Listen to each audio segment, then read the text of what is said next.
Live from Studio A in the depths of Kirkhoff in Ellendale, Michigan, you are listening to Grand Valley State University's only student-run radio station, WCKS The Whale.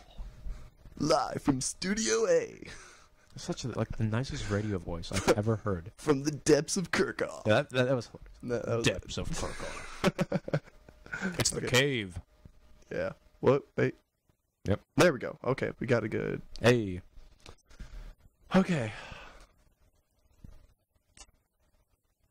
Oh, it's me. Yeah. Okay. Yeah, I'm waiting on you. Oh, okay. Well, hey, I just wanted to plug a couple of electronic music artists. We don't usually do that kind of stuff, but we would be interested in doing things along those lines. So, upcoming, there is a French music producer, electronic music producer, produces normally house, by the name of Rhone, also known as Erwin Castex. And he has released, or is going to release rather, Tohu Bohu, which is coming out on October 15th with the worldwide release November 5th. It is excellent. There are plugs for it online. You should definitely check it out. It is amazing electronic music. Also, Boys Noise has come out with a new album. That's right. Boys Noise has a new album. And it is really, really, really, really, really, really good. Sounds Boys Noise. Boys Noise. I don't know, I'll take that. They're kind of in the same vein as the Bloody Beetroots. Oh, yeah, totally. I love them. Really? I've never heard of them. Oh, they're great. That's what you listen to when you clean things, is Bloody Beetroots. You're like all angry, but like you're cleaning things. And it's like, wah, wah, wah, wah. It's exactly what it sounds like. Anyways, yeah, on to philosophy stuff. Segue. So, the past week, I've been kind of in a mental slump. And when I'm in a mental slump, I sleep a lot. Like 10 hours a night. Either I'll hop back and forth between sleeping 2 hours a night and sleeping 10 hours a night. And sleeping would be awesome. Because during sleeping, you can dream. And dreams are cool because anything can happen in a dream. Anything that can happen in your mind can happen in a dream. But I never remember my dreams. Or I very rarely do. And that sucks. Because then it's like, what is the point of sleeping then? You're basically just going from... I don't know, there's like an 8-hour gap in your memory, or 10-hour gap in my case, in your memory, where just nothing happens. You might as well be dead for those 10 hours, and then you just come back to life, and then you're crappy and tired for a few hours. Coffee works wonders. I haven't had coffee today, and I'm really sad about it. Oh, dude. Anyway, the point that I'm getting at here is more specifically than just dreaming, because dreaming is awesome, but lucid dreaming. What's that, Bill? I'm glad you asked, Caleb. Lucid dreaming is when you are aware while dreaming that you are dreaming. So imagine yourself, you're asleep, you're in a dream, and the crazy dream stuff might be happening. I don't know, you might be I can't think of an example off the top of my head. Washing a pig in a hospital or something. I don't know. Just what? I don't know. That was the first thing that popped into my mind. Or you're inseminating a cow. Okay. What? Well, hold on a second. All right, just give, okay. Dreams, man. Okay, dreams. You can't choose. Yeah, Having dreams. Okay, so you're dreaming and you're inseminating a cow, and and let's go back to washing the pig in the hospital. Anyway, meanwhile, while this random various act is happening, I'm not even going to say what Freud has to say about you right now. Yeah. Not even going to go there. Please interpret my dreams for me. What does that mean? Okay, so you're washing a pig in a hospital. So I'm washing a pig in a hospital. And while I'm doing this, the thought may occur to me, wait a minute. This is kind of weird. Wait a second. I'm asleep right now. I'm dreaming. And then I become aware of the fact that I'm dreaming. And then I realize, holy crap, I can literally do anything right now. Anything. Just imagine that while you are dreaming, it's like an entire universe that exists in your mind. It's highly separate, that the laws of physics do not apply in this realm. And you can actually control what happens in the dream. You can choose your scenarios. You can choose what you do. You can fly around. You can do things that would not normally be socially acceptable. Anything. Like inseminating a cow.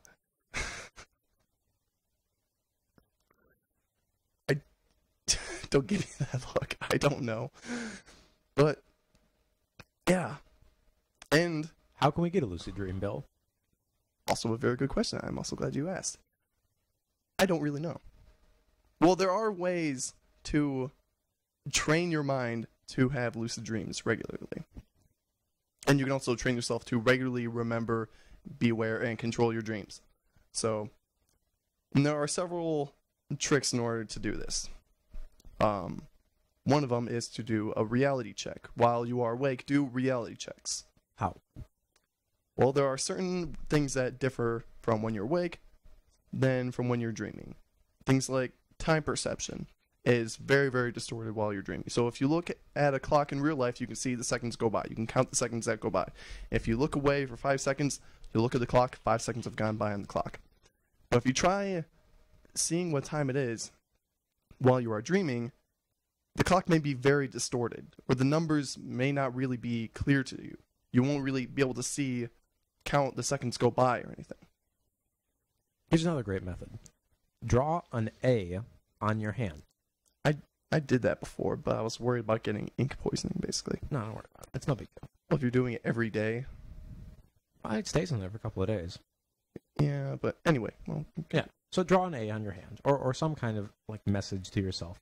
So whenever you see that A, or the message to yourself, go, am I awake or not? And then try to determine whether or not you're awake or asleep. A for awake, everybody. Yeah.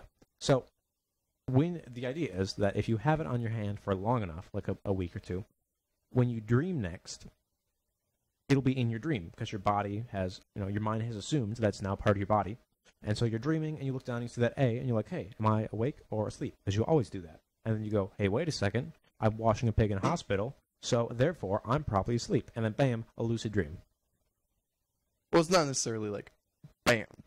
Because a lot of times when people, a common problem with people who try to have lucid dreams, once they are aware of it, once they realize that they're dreaming, then they wake up. Once you realize you're dreaming, spin around in circles. Not even kidding. When you yeah, realize but you're apparently that's a trick, to spin around in circles while you're dreaming. Yeah, so it'll help you, this is the idea, it sounds corny, but it works for people. Is you're screwing yourself into the dream. Not even kidding. This is what people say, is that it helps them ground themselves because they feel like they are embedding themselves deeper into the dream. So yeah. It's interesting, but yeah, I've heard that many times too, and apparently that works. And also I've read somewhere that some 1 in 10 people regularly are able to have lucid dreams. And I've actually met a girl who was like this, that she said that not only does she remember her dreams very, very vividly every night, but she has had nothing but lucid dreams her entire life. And that it wasn't until she was in high school that she realized that that was not normal for everybody, that most people can't do that, and most people aren't aware of it. I'm so jealous. I know, that would be awesome. You know Imagine, you're basically going to sleep at night, and then you're just waking back up in a different reality. It's almost like you're never really asleep. It's almost like you're never really unconscious. Philosophical problem. Whoa. What are the philosophical implications of this, Caleb? If you're always having a lucid dream every time you sleep, how do you know which one is real? Well, because that's how you... Well, also, all right, never mind. I mean, you can fly in lucid dreams, too. So you probably... yeah, you can tell... You can see, where things are more grounded in reality. Unless this is the dream, and it's dream logic, and in reality, you can fly. Okay, it's times like this that we really need to get the Inception, sound on here. Let's try this again. That's why we need a working soundboard. Yeah. Oh, well. We'll work on it. It's a work in progress. Well ready, everyone. Yeah. So yeah, I'm jealous. I really wish I could do this. And what was it? In our early modern philosophy class, our professor, he's talking about another professor at the university, I can't remember who, taught himself how to lucid dream in order to improve his chess game while he was sleeping, so that he could practice playing chess while he was sleeping. That dude is which cool. is incredibly lame. No, what are you talking about? Dude, you can do anything while you are you can do anything while you are lucid dreaming. You can you can fly. You can be fly. A millionaire. Yeah. We're both thinking of a lot of things right now that we're not allowed to say on the air that you can do. That's not. No. Why? No. You can, I'm just saying. You can do anything that you can imagine, basically. I would use it to practice chess. Not even kidding. My chess game needs to get better. You Desperately. could like hang out with Superman, dude. You Dude, could Superman versus chess. You could- whatever. go through space and could play- time. I can play and chess in space and time. I can play chess in a black hole. No, you can't. Sure you can. No, you can't. Why not? Because time doesn't exist within a black hole. Well, it's a dream. Like I give a poop. So you can just imagine time existing in an ultra dense point in space where not even light can escape. But you're just going to be chilling in a black hole playing chess. But Bill, you're just still butthurt. Nerd. You don't understand Nerd. anything beyond the third dimension. Nerd. Yeah, me and my little one-dimensional mind cannot mad. possibly comprehend this. Anyways, so it is that part of the show. Wait. No, What? wait. First, a great movie that if anybody has not seen it, I highly, highly recommend this movie. Waking Life. I knew you were going to Is- say that. Yep, it is a great movie. Have you seen it yet? Nope. Okay, go home tonight and do it. Just buy a Red Bull and stay up for an extra 2 I've hours got and watch. exams. Doesn't matter. Ah. Doesn't matter. Watch this movie. It is amazing. It's kind of weird at first. Because like first 20 minutes or so, it's like you don't really know what's going on. You don't know the entire movie takes place within a dream, and everything is kind of distorted looking. Like when you're watching it, everything is kind of wavy. And if you think about it, that's kind of how your dreams are. You know, nothing is really stable in your dreams. You know what I mean? Things aren't as clear and perceptive as they are in your waking life. Let's name the title. Yeah, the entire movie you can watch for free online. I think you can watch it on YouTube, and there are other websites you can watch it on. But if you just search for it, Waking Life full movie on YouTube, it's about 2 hours long. Highly, highly recommended. One of my favorite movies. And first 20 minutes are kind of slow, but then when it gets really into it, it's amazing. You can also watch 2001: A Space Odyssey on YouTube. You know, great movie. Everyone should see it. Kubrick. Yeah, sure. Oh yeah. I've not seen that. What? Dude, you haven't seen Waking Life? So Waking Life's not a classic. It's like a movie. Really? One of those. Yeah. Just place. Oh no, it's that. Well, we'll play a song. But hey, guess what? Guess what time of the day is or night is? It is the time of the radio show where you have philosophical questions. You are just dying to know, and we will do our best to answer them. So maybe it's problems that you have with a homework question for a philosophy class. Maybe you don't know if you exist or not. Maybe you don't know. Maybe you have a situation where you don't know the morality of it. You want some advice. Anything you want that you could possibly deal with philosophy or a philosopher could help to try and answer. Shoot it to us. The number is 1-616-331-2875. Again, that's 1-616-331-2875. And we're going to take a few minute break while we get some callers rustled up. Definitely call us, please. Please call us. We love to answer questions and help you guys out. So 1-616-331-2875. And for anybody who calls in, they can get a free autographed whale sticker autographed by yeah. Bill and Caleb. All right. So coming up, we have Mumford and Sons, Little Lion Man. Call us. So you have your three circles, S, P, and M. M stands for dog, P stands for Harry, S stands for Shih Tzus. Okay, so you're going to shade it in to determine whether or not this is in fact true. Okie doke. So here we go. So all M are P. All dogs are hairy. So what you're going to do is you are going to the M circle. It intersects at one point with the P circle. So that middle circle between P and M, don't shade that in. All of the rest of M, except for the P circle, shade it in. Okay? So just color all that in. And then the next premise is all S is M. All Shih Tzus are hairy. Okay? So what you're going to do next is you are going to color in the S circle except for where it intersects with M. Okay? Shut up, Bill. I'm doing logic. Anyways, so you're doing this, and what you should have is the S circle is entirely shaded in, except for where it intersects with M, and the M circle is entirely shaded in, except where it intersects with P. So the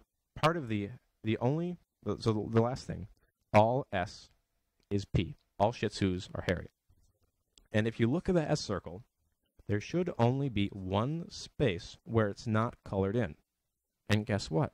That space, if you drew it right, should be the only space that is in P. So all of the S circle, where it's not shaded in, is in the P circle. There's no part of the S circle that's shaded in that's within M and not in P, or any part of the S circle that's just not in either of them. S can only be P. Okay? And you can test the converse.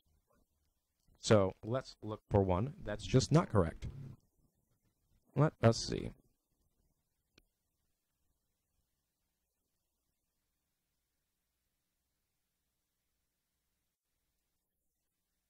Okay, here's one. All right. Here's the last one. This is one that's wrong, and you can show how it's wrong. So, no P is M. All M are S. Therefore, some S is not P. Okay? So, no dogs are cats. All cats are hairy things. Some hairy things are not dogs.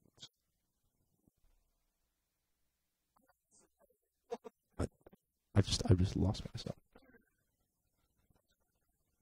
I've been on the phone the Yes, entire there we time. go. I don't even know Some hairy things are not dogs. So you'll be looking at this syllogism down there. What you're going to do is you're going to say, no P is M. Okay? So the football area, that's the intersection of P and M. You're going to shade that sucker in. Because you're not allowed to go there. They can't be the same thing, because no P is M. So you shade it in. And then all M is S. So you shade in all of M except for where it intersects with S. So that football that you don't shade in. And then some S is not P. Well, here's the problem, is that there is a section of S that's not P, that is not shaded, but we don't have any reason to believe that there's anything there. Okay? So we're moving on to the next caller here with the next question. Here we go.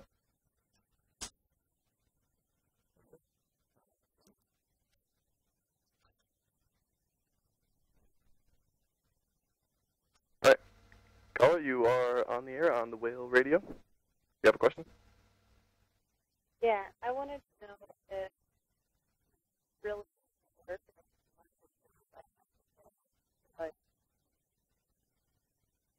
Money, yes. I can go on for hours about this. All right, thank you for calling in.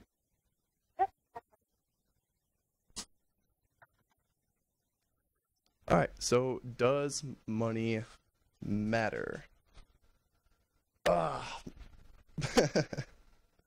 What, you turn off your mic? You don't want to talk about this? Staying away from that topic? Well, no, you're just all about the logic. I didn't even know what you were going on about with the logic. Oh well, I was... Oh, anyway, so how important is money to our life? Well, think about this. The fact that, particularly just in the last couple hundred years since we had the Industrial Revolution, we have thousands of times higher production value than we did just a few hundred years ago. We are able to produce more than enough food to feed the entire world, and yet we still have millions of people dying of starvation. We have the resources to educate, house, feed, and give clean water and air and food to everybody on Earth, and yet there are still many people living in poverty. And even in this country, we have one of the highest standards of living in the entire world, and yet we are selling ourselves for 40 hours a week. Considering how much technology and resources we have, why are we still working so much? In the 21st century, why do we still have to work so much? So where does money come into play here? How important is money?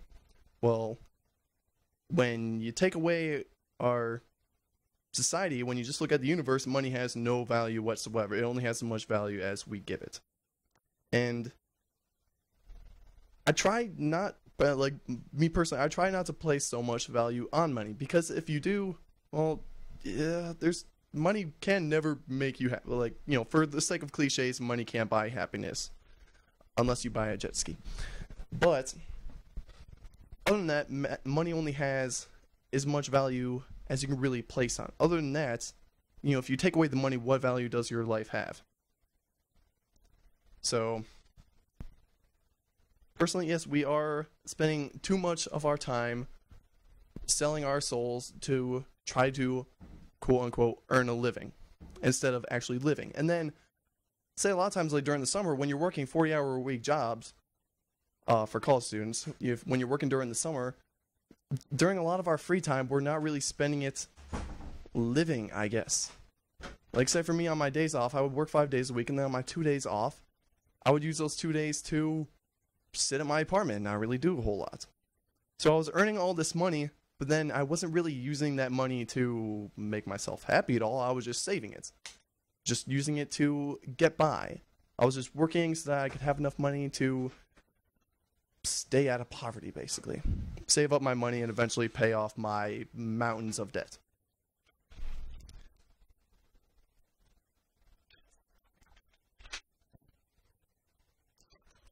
So, Caleb, Yes, sir. would you say that money is important? To a certain extent, yeah, it's definitely important. Okay, I mean, you can't live Mr. without it. Mr. Devil's Advocate. Well, Well, wait, you can't live without money. Explain. Well, not all right. Well, you can't live without money in today's society. Now, you can if you want to go out into the woods. I mean, actually, no, you can't, because you'll be arrested for squatting, and then, yeah. Assuming, okay, if you have a hatchet and wander out into the Canadian wilderness, do you really think you're going to get arrested?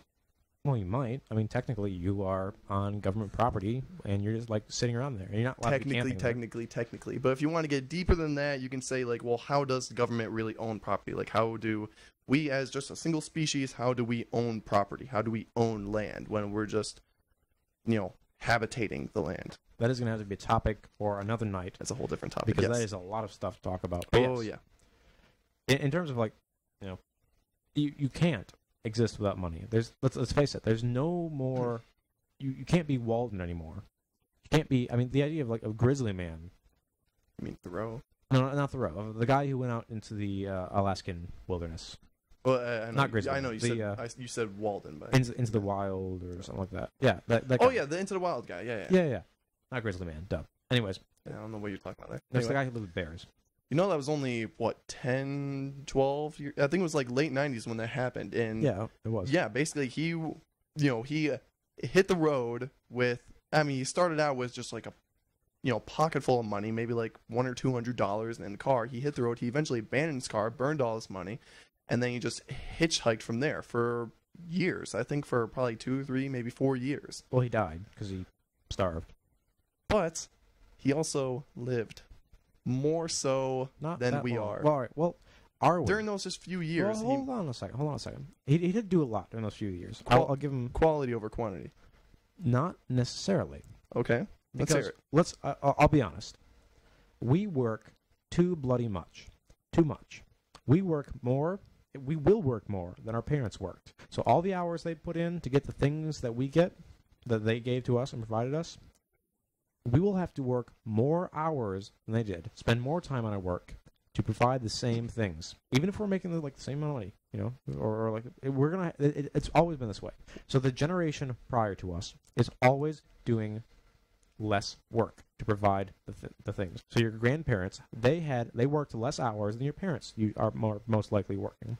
And before that, they worked less hours. The workday is increasing. The volume and quantity of work that we have to do to live in society, to exist successfully, with air quotes, in society increases. That would make sense if there was a linear correlation between how much we worked and how much we produce. Because even though we are working more, we're producing more exponentially. Our efficiency for our productivity has skyrocketed. Well, it's not in the last couple hundred years. But nonetheless, I digress. So we may be working more, and it may be, as society progresses, it may take more effort to exist within society. It may take more money to exist within society. It would take more money, or take more effort to exist in society, less effort to exist overall. Yes, in some ways. Think about it. Definitely. I mean, we're not thrown in the middle of woods to, hunt and gather our food and scavenge. Dude, life is, for most people, pretty easy. They go to work, they go to their 9 to 5 job, or 9 to whatever job. They put in their hours, but they don't have to go hunting for food. Their life isn't constantly in danger. Now, maybe the quality of their life isn't, as relaxed or slow as it would have been in a pre-societal era. In a pre-agricultural revolution. Yeah. I would say that the agricultural revolution was the worst thing that could ever possibly happen to humanity. That could happen to the Earth. I honestly, it happens to the Earth in terms of the environment, yeah, probably. But in terms of human comfort, no, definitely not. Definitely for the better. Maybe not human comfort, because yes, our standard of living has gone up, but our quality of life, our happiness, has that increased? Well, are we exponentially happier than we were 1,000 years ago, or 10,000 years ago? And not just money. A lot of factors go into that. So you could say, let's face it, there are a lot more people today who are not religious. It's a true fact than there were 1,000 years ago. So, that being aside, some people, they're not religious, and those people, they don't get the meaning of life so easily as religion provides it. And it's true, because if you're religious, you have a meaning for your life. You're living for whatever the promise of that religion gives you. Yeah, which is constituted in one of many different doctrines, basically. Sure. But if you're not religious, there's no book you can go to. You kind of have to make it up as you go along. And you really do. So, that being the case, for some reason, there are more people who are not religious. Or maybe at the very least, maybe it's a more tolerant world to people who aren't religious. And so there's more of them speaking out. Mm-hmm. But nonetheless, I would argue that there's something about today's society and the society of the last 100 years, 200 years, that's causing a ballooning in the numbers of people who are not religious, and the people whose even if they're religious, religion doesn't play such a big role in their lives. And so this meaning of life is important to our happiness, but we're not getting it in the same way we would have prior. So we don't believe in a lot of we don't believe in the really simple stuff like we had millions of years ago. So like the mother goddesses of the ancient Aztecs, things along those lines. Very ancient Aztec, bad example. Human sacrifice, not cool people. Anyways, so these early religions, very simple polytheistic ideas, and they got some kind of meaning from it. There was a purpose to life, and it made them happy in a general sense. But not today, because not all of us have that in purpose. And even if we do, even if many of us are religious in some sense, it's not consciously and continuously on our minds. We are concerned with work. We're concerned with paying the bills. We're concerned with yada, yada, yada. And so this idea of what gives us meaning to our lives and what gives us happiness in our lives, it's not at the forefront. Okay, so that would basically be an argument against saying that prior to us getting all these distractions, I guess, before we started being overly productive, working way too much, constantly obsessing with money, that that we had more meaning to our lives, you're saying? When we were, or that we thought about the meaning of our life more, I guess you could say. Maybe That not. we thought about our life outside of a, pragmatist standpoint. Well, I no, guess. the exact opposite, in fact. But you're close, though. Okay. It's not that we thought about our lives more, or the meaning of our lives more. It's that we just didn't have to, at all. It was never an issue, and if it was very quickly answered. And now it's not. It's a complex question. You have multiple different theories. That because if before you're a caveman, let's say you're caveman Ugg. Ugg Bill is hanging out with Ugg Woman. I don't know. Thug Bill. What?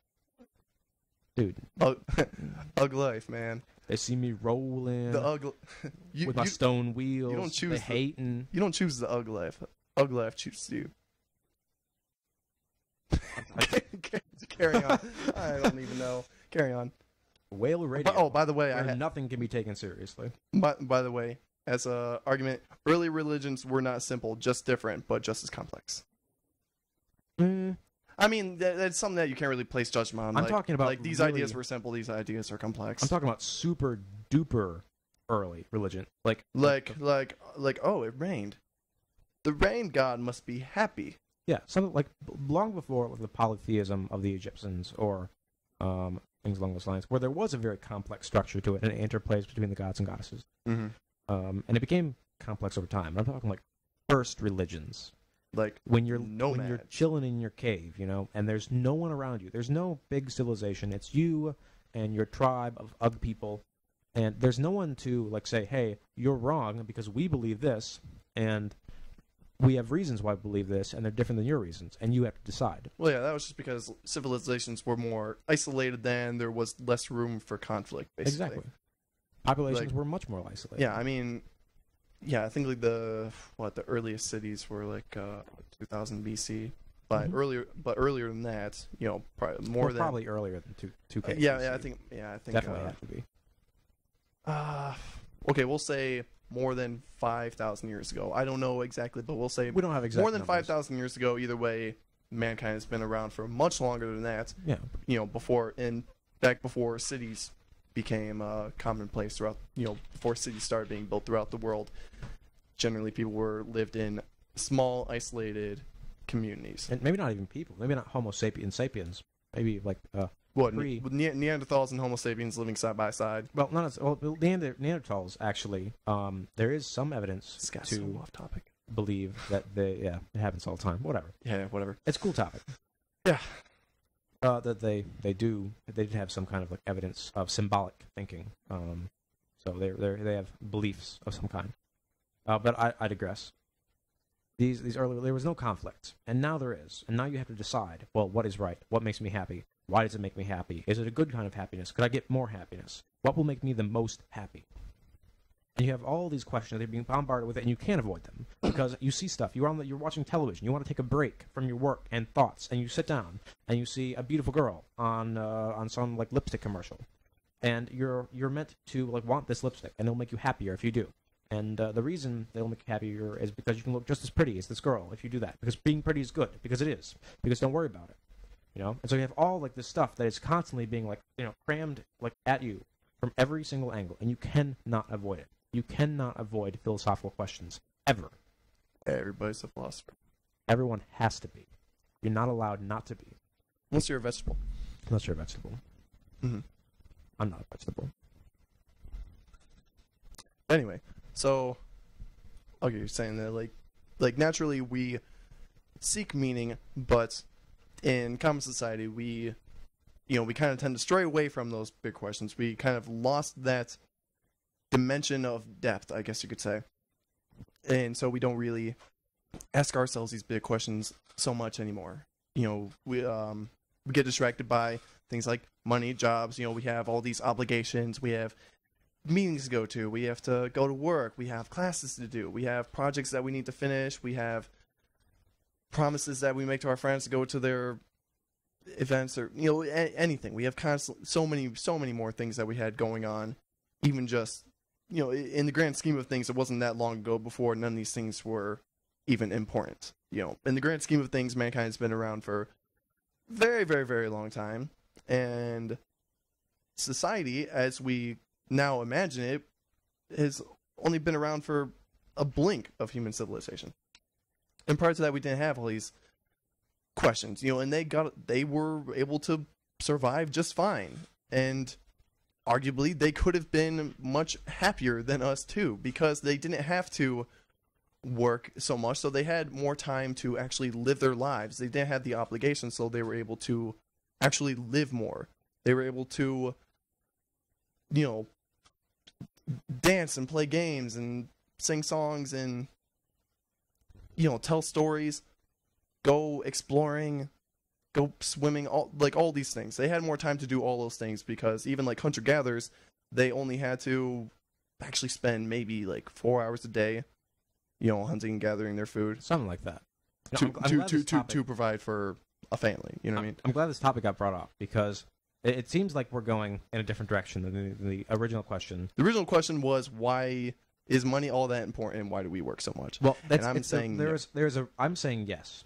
You're saying yes. You're You're a philosophy major who puts a lot of emphasis on money. I have a second major, and ooh, look at you. Yeah, no, it is so I can live more comfortably. Oh yeah, aren't you? You're engineering or something. Okay, yeah, you'll be okay. I'll be okay. Yeah, if I can. If you're good at what you do, you'll be okay. Anyways, well, there's a lot of bad engineers out there. No offense to engineers. Some of you, well, not some of you, but some of them. You guys are great. Yeah, you guys are great. You guys are great. We love you. Every one of you. Anyways, yes. So there's a deeper question to this idea. Is money important? And the root of this question is society important? Ooh. Is society important to you as an individual? To your happiness? Definitely. I would say definitely. All right, let's hear it. So, just so I can kind of understand your chain of reasoning, that society is important for the happiness of you as an individual, and money as a medium of exchange is necessary for society to function well, function correctly. Hold up. I'm going to have to change the terms. I said society. Okay, yeah. I made a mistake.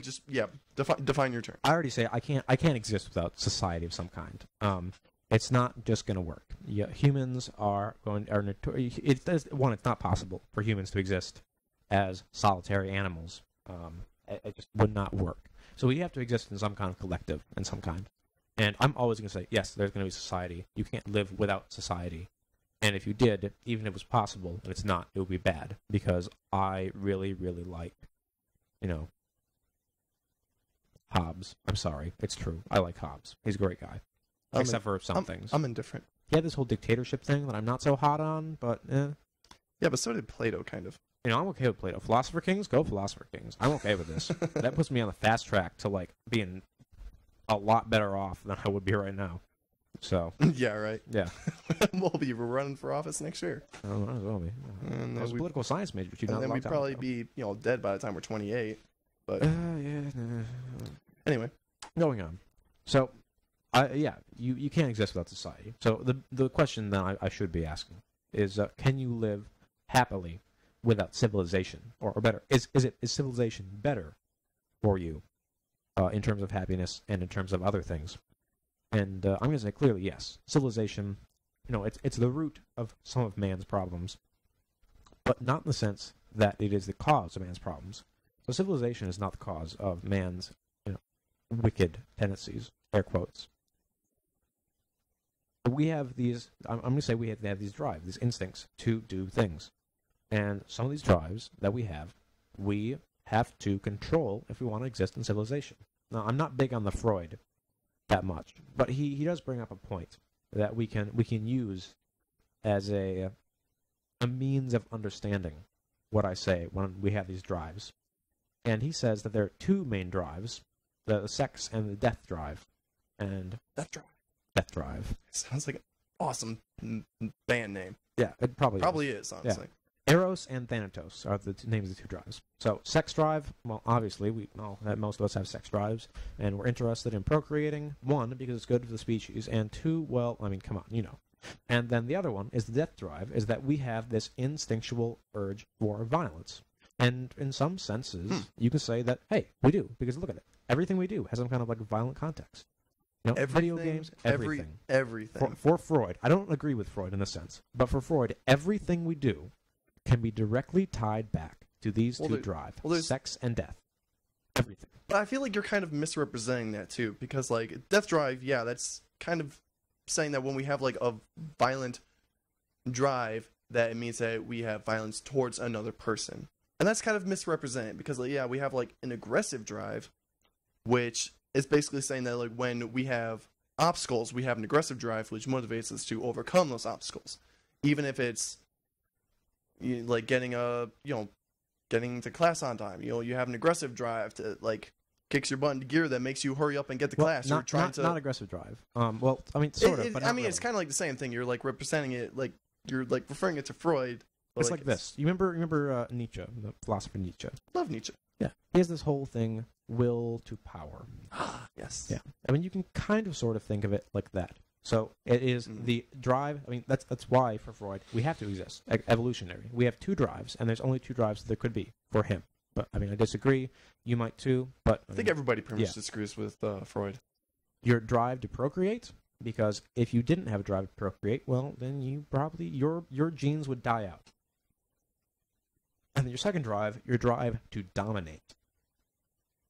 Because if you weren't a dominating individual, and you didn't have these dominating genes, or these dominating tendencies, then eventually you would be dominated and subjugated, and your genes would die out. Removed from the dream. Yeah, pretty much. So there is this work before these drives. And maybe I don't agree with his particular drives. I mean, we've said this a couple times. But we can say that there are definitely things that exist within us at some level that cause us to want to do things that are not for the good of society as a whole, but for the good of ourselves, or rather, for the good of our genes. Right. There are some studies that, which is really cool. I can't cite the study. I will post links to it on my Facebook page at a later date. That show that babies and young kids have innate instincts to be helpful in society. Huh. Yeah. So like everyone says, being adorable. No, dude. I'm not even. No. Okay, yeah. Ignore they me on that. puke and burp Ignore me. Ignore me. I hate babies. Good God, I hate babies. Anyway. Yeah. So like they have these innate drives to be social, to be moral in some sense, to try and help out for the good of society. And so that's kind of like a kick in the rear for Freud. I'm sorry, Freud. You had it coming. But we do, to some extent, have, for whatever reason, this notion that it's good for us to do things for ourselves in opposition to civilization doing things that and harm society. us. Yeah. I would say that's where our morality comes from. That's where our urges and our drives come from. Well, it all comes from civilization. Mm-hmm. Because I feel like a lot of it comes from you know how like evolutionary theory, it kind of has built up over, like hundreds of years to finally, lead to natural selection and evolution, right? It's been like, many scientists and philosophers have had ideas behind like changes and all these things that eventually led up to natural selection that we kind of figured out. I kind of think of that as the same way when it comes to like what drives human nature. Because that's something that philosophers particularly have been thinking about for thousands of years. And the only ones I can think of off the top of my head, like, of course, like, we have Freud with, his whole spiel. And then Schopenhauer and Nietzsche. And Nietzsche is the one that I like the most with the will to power. I love Schopenhauer. I'm not going to lie. Well, Nietzsche loved Schopenhauer too, but Schopenhauer then he was just kind of like, I'm done with your whole spiel. He has this beautiful, depressing aesthetic theory of art that is just like, you make me want to cry. I haven't read that. And I love it. But anyway, continue what you were saying. Yeah, so when it comes to civilization then, I'm going to say the bigger the civilization and the more like in tune with it, the better for us. So, realistically, are people less happy? Duh. They totally are. Because thousands of years ago, we didn't have to care. We didn't have all these stresses and these worries and all this crap that we had to deal with. It's not that we didn't care, it's just that we didn't have as many things to care about. Pretty much. We didn't have to, I mean, we had some, like, social balancing issues. But you didn't have a billion friends that you had to care about, and you didn't have, like, different clubs you were participating in, and different things that you believed in, and you had to argue with them, with other people. And you have all this stuff that you are obligated to do, and you're obligated to believe, and you have to decide each one of these things. And there is some pressure that if you don't do a good job, then bad things will happen. Right. So, yeah. I mean, our happiness has taken is worse. It's gotten complicated.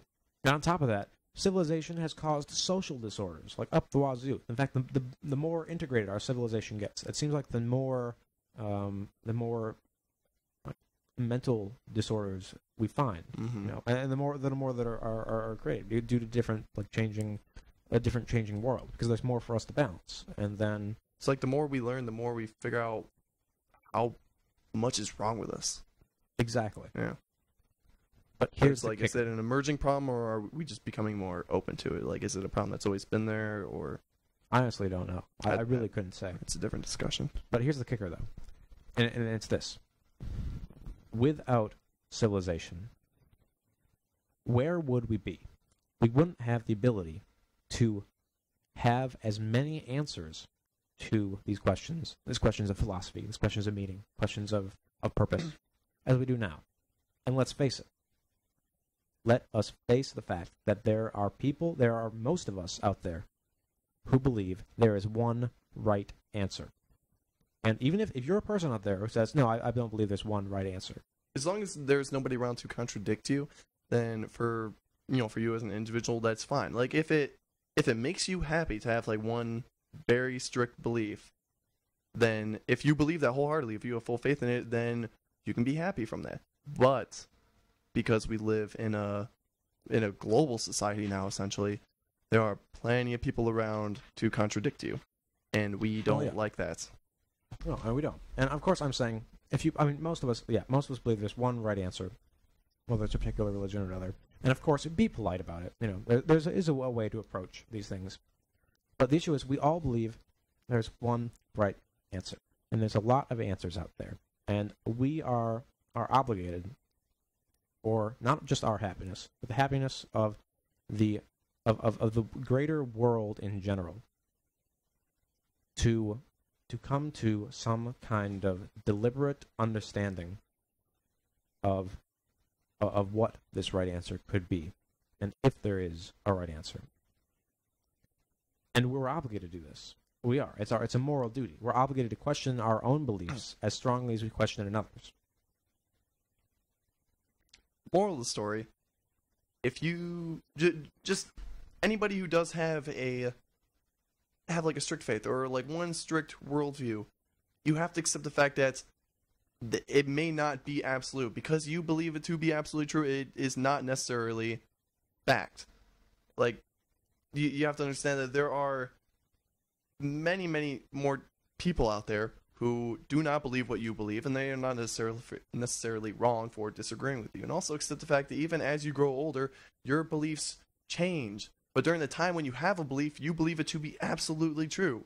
Like, say you change your mind on things all the time. And you think about like how silly you were for believing this or that, when you were in high school or middle school or whatever. But during the time you believed it to be absolutely true, and if there was somebody around who contradicted you, you would get mad at them for it. You would think that they are wrong. But moral story, it's important to keep an open mind, I Very guess. much so. And humble yourself by saying that you have no way of knowing for sure what is absolutely true. I'm not gonna lie. And that more likely than not, if you do believe something, you are wrong. Statistically speaking, if you have one worldview, it's probably wrong. Yeah, if you have any, yeah, pretty much. If you have a worldview, Well, if you believe anything, you're probably incorrect. well, So stop believing things. I'm If you don't not believe gonna- anything, you can't be wrong. I believe there's one answer to the question: is there meaning to life? There can only be one answer. I don't see how it's possible. No, hold on a sec. I don't believe I believe that the answer is, well, that's a moot question because there's no point. But that's just me. All right. Mhm. So other people may believe it is 42. Nietzsche's will of power. Or 42. Sure, why not? 42. 42. Anyways, Although that can't be the meaning of life. it is though. It can't be. Why? We don't know the question. But that's the answer though. But we don't know the question. If the question was, what's the meaning of life? No, Is that, the question did was, what's the meaning of life? Or tell us the answer to the question. well, yes. But then it gave the answer universe, 42. the world, and But then it everything. was like, well, that's not the answer to the meaning of life. You know, we don't know the question yet. No. Well, anyways, back to like the main question. Anyway. What is it good to live in civilization? Is it better for us? I say yes. One, I mean, it's easier for us to survive. You know, we don't have to worry about all these like physical things that bother us ever on a day-to-day basis. At least most of us live in first world countries, in more advanced civilizations. But secondly, it is of paramount importance to our philosophical well-being that even though, as of right now, there's no consensus, and there's all these stresses that are being placed on us in terms of philosophy and all these other things. I would rather live in that world and be bombarded by answers to a question that I'm not even sure I'm asking properly than have one and just take it for granted. And that's why I say I would rather live in civilization, and why. Because money is necessary to exist well within civilization. Money is important. I will say, to kind of build off that, so like kind of jump back to our original question, like, is money important? Is money necessary? Money is necessary for civilization. Money's not necessary to exist within civilization. Or I guess not a more, like, it's not necessary for you to have more money than you need to survive. You know what I mean? Yeah, I mean, like, you can, like, live on just a few $1,000s a year. I mean, like, just strictly live, to, like, pay rent, pay your bills, and eat.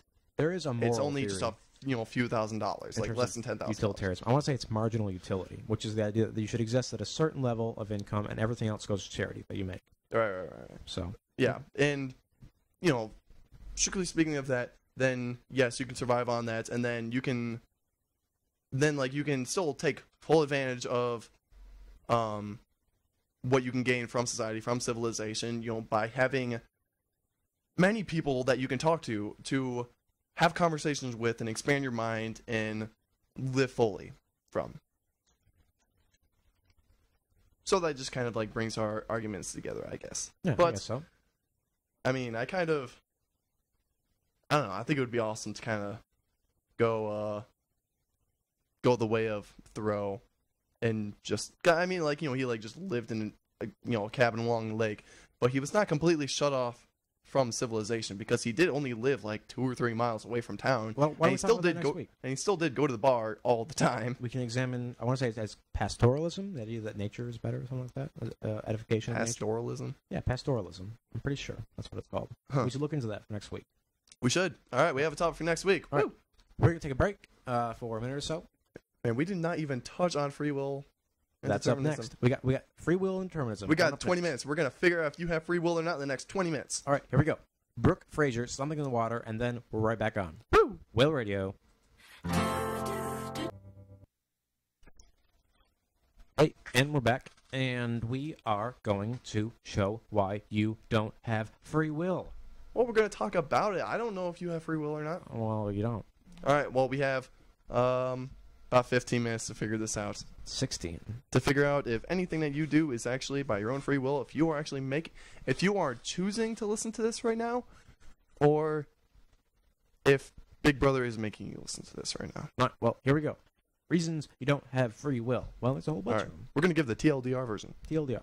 All right, well, one, because the things that you think about are not necessarily your thoughts. Your consciousness is actually an illusion. It doesn't really exist. It is like you think you're the one making decisions, but in reality, the decisions that you make have been decided by your brain that is not your conscious mind, which is your frontal lobe. Yeah. Or say Or not your frontal lobe. I take that back. I don't know that well enough to say it. But yes, your conscious mind is not the thing that's doing the deciding. I believe it's your frontal lobe, but again, I don't know. We already angered an anthropology major tonight. I don't think we should upset any and we already upset a physics major a few weeks ago. Yeah. And now we're going to upset psychology majors by talking about things that we don't know what we're talking about. 2 hour trolling. No, this happens every single time that we're talking, about like completely different areas of study that we have very limited knowledge on. I do A get disclaimer, the whole we don't. anthropocentric thing, but we- in any case, yes. Going back. We're Okay, limited yes, time. okay. Anyways, so also physicalist idea of the thing. So that was the psychological idea. So physicalist, things exist in terms Wait. of like matter. I'm gonna pause you real Wait, quick. What? Um, What? Yeah, I want to pause you. Okay.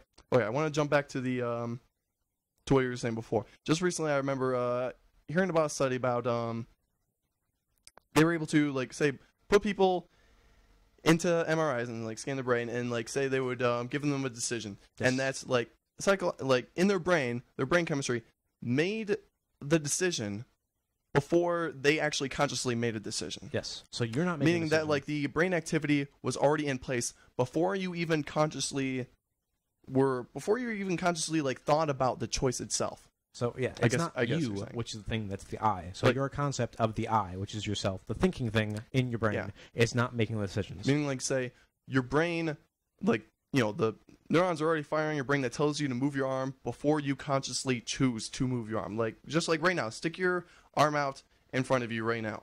Your brain was already doing that before you actually chose to do it. I mean, just a split second before it. But still before you even thought about making the decision to move your arm. Pretty much. And further than that, you can go into a physicalist explanation of determinism, which you can say that there is to some kind of extent. And this one's tricky because there's also some like some quantum science that's going on here that says, well, maybe, but maybe not at the same time, and that no, definitely no, there is free will, possibly, potentially. But so everything is made out of matter, and matter moves in predictable patterns to a certain extent. Yes, To a certain extent. to a certain extent. So we can, there is some kind of like maybe indeterminism there. Mm-hmm. Anyways, and then so you got that. You got psychological determinism. Let's say you got theological determinism. All right. Let's say that there is a God. Say God is all-knowing, all-powerful, and can see both the future and the past because he exists outside of time. Sure. Which means that God knows every decision that you're going to make before you're making it. So that Say like he can like say that like according to Calvin. yeah Calvin or whatever. But I was gonna say according to like traditional Christian belief is that God has given us free will, but at the same time God also is all knowing and knows your heart and knows everything that you're going to do, like knows your destiny, I guess you could say. And that's saying that God knows your decisions before you make them. So are those decisions really yours to make if they are predetermined? Yep. Meaning if your fate is basically already sealed because of God already knows it. So the idea is that we have these paths that are drawn out for us, and we are inevitably going to only go in one direction. Then we can get into the Doctor Who universe. No. Stop right there. You stop. Stop it. No, was it like certain points in time are able to? We have had enough multidimensional no. discussions on No, this radio no. show. How does the Doctor explain it? He's saying that like he's able to intervene at certain points in time because they are in flux. That's it. Because certain periods of time in certain places they are in flux, meaning that like they can, I guess, like they can go either way. Like certain people can die or live, certain events can take place, and that is why he is able to intervene in traveling in space-time. In either case. And like from that perspective, like I know it's kind of stupid to bring that up, but that would be an argument against, like a deterministic view, theological determinism, by saying that like yes, God has, I guess like a destiny or a game plan and like knows all the decisions that you're going to make, but you have the choice to divert away from that path. Will that limit God's power, though? That's a whole different argument, man. I feel like it would. I feel like still determined, bro. Yeah. Yep. What else we got? Oh, good grief. And we had a whole list of them. We did. That's a lot, though. That's a whole lot of reasons to believe you're determined. One path. Doop. So what's the reasons? We better. say, we got 10 minutes left. We have to figure out real quick why we're not determined. So we can wrap up the night cultural prepared. determinism. Oh, yep. Why you believe what you believe. Like, say, if you were born in the United States, more likely than not, you are a Christian. But if you were born in the Middle East, more likely than not, you are a Muslim. Now, do you choose to believe in Muhammad, or do you choose to believe in Jesus? Or is it simply because that you happen to be born in a certain place in a certain time, and thus we're subject to cultural influences that influence you to make those decisions in that certain way. Or let's say that you're genealogically determined to a certain extent. So let's say there is reason to believe that a good chunk of the intelligence you may have is caused by your genes. I mean, not necessarily all of it, but by your lineage causes your intelligence. So if you're really, really smart, well, guess what? You didn't get to be smart on your own merits. You were just good for you. You got lucky. You lucked out. You're Or determined. Oh, and here's another one: cause and effect. Every effect happens because it has a specific cause. Mhm. Like, say, for example, okay, like we're at this point in the conversation because we were talking about free will and determinism. Like, okay, why did we do that? Because we decided on free will and determinism earlier. Why did we decide on that? Because Caleb and I learned about free will and determinism from a class. Well, why did we learn about it in class? Because a professor chose it. And it just keeps on going back. Like, there are an infinite amount of causes to the effects. But for every effect, there is, like, well, I guess you could say that there are multiple causes. Like, it branches off and that there are multiple causes that go into one specific event. But that specific combination of causes has only one effect that comes out of it. So you could say all the influencing factors that brings you to making a certain decision was the exact combination of causes necessary to bring about that effect. And because those causes came before the effect, that means that the effect had to happen that certain way. I might be a descendant of the Knight Templar, Max. There you go. Question answered. What? Calvin, yeah, Facebook. ask me a question. Yeah, Facebook question. Okay. Anyways, yes. Well, so real quick, wrapping this up. Reasons we do have free will. This gets really, really complicated because we can't just say like listen this. Science wants to say we're determined, unless you get into like A really lot of things want to say we determined. a lot of things. I hate to say that, like, the more I learn about it, the more I think about it, the more I read about it, I can really only find strong reasons to support determinism Well, by saying that I apparently, don't have any free will. If you get But really, I don't really want to believe that. deep nitty gritty into like super like the weird physics Like, that Are we just we getting like metaphysical here? we're not getting metaphysical. We're not going to get metaphysical. So we're staying Let's totally get in the metaphysical. physical. Metaphysical. No. I All want- right, my go, brain yeah, hurts. okay, go. So yeah, so apparently, if you get like real deep into math science, you can have some reason to believe that. In fact, hey, guess what? We're not entirely determined because of uncertainty principle. Uncertainty principle. Maybe? Yes. Okay. So there's that. That doesn't. Maybe that means we just can't know it, or maybe it means that there's not like a particular path. There, you can't argue that do things to happen in a particular order. So you can look back at the past and say it happened all this way, and there's reasons why it happened that way, of course. And there's no necessarily contributing factors to say that it could have been caused in another way. And if it had been caused in another way, again, there would have been a cause. So what are the reasons that we might have free will? Well, Bill, you got anything? No, dude, I got nothing.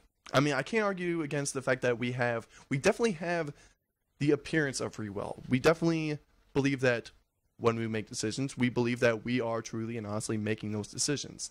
We are not, even if there are all these contributing factors, all these maybe unconscious thoughts that are going on that are making decisions for us, we are not aware of any of it. We have a limited knowledge of what's going on outside of, our own sphere, I guess. So, I guess what I'm saying, like, is that it doesn't really matter. Like, ultimately, it does not really matter if we have free will or if we have determinism. Because even if it's kind of like quoting Spinoza, or kind of going into like what Spinoza was talking about the other day. But by saying that even if we can imagine things coming about in more than one way, what was the term they used for that? Like, certain things are necessary.